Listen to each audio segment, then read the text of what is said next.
everyone, Michael Jacobs here, and today we're talking about, today's rant is talking about pre-construction and parking and why you should always get it no matter what, even if you don't need it. The reason why I'm talking about this is because so many times people come, hey Mike, sell my unit, okay, do the numbers. Obviously in theory, you have parking, you're gonna get more money.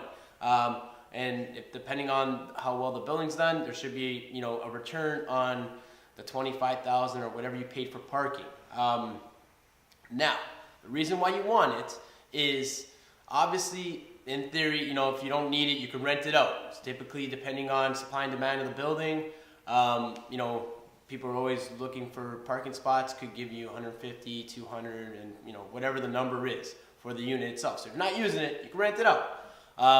Now, the reason why you really need this is people don't, tend to, a lot of time it's investment purposes. They're buying pre-construction, or sometimes it's for long-term. Hey, I'm going to move into it.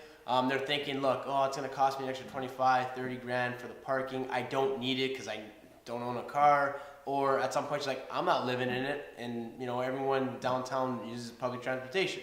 The thing is, that may be the case sometimes, but the problem is when you go to resell, it's very important. Obviously, like I said, you're going to get more money for it. But not even that. The main thing is, depending on, like what happens when people are searching for properties, it's typically their price range is maxed out at a certain point. So they're really searching on price and obviously type of unit. Now, the thing is, people that need cars will filter out units with no parking. That have cars will filter out units with no parking. Now, people that don't have a car won't filter out, spots with parking. No one says, oh my God, I'd buy this, but it has parking. If it's in their price range, they're gonna put an offer and they're gonna probably buy it, because at some point, who doesn't want, an extra parking spot? Also, like Toronto itself, the metro, a lot of people tend to, have a lot of family and friends outside. The public transportation leaving the city is not the greatest, so for that reason, people own cars. Especially if you have units that you're buying in the 500, 600, 700,000 range, regardless of when you bought it. Maybe pre-construction cost was lower than that in 4 or 5 years, 10 years down the line when you're selling it. Those price ranges, 10 people that can afford a $700,000 place typically have cars, right? They can afford it. It's the luxury of having a car.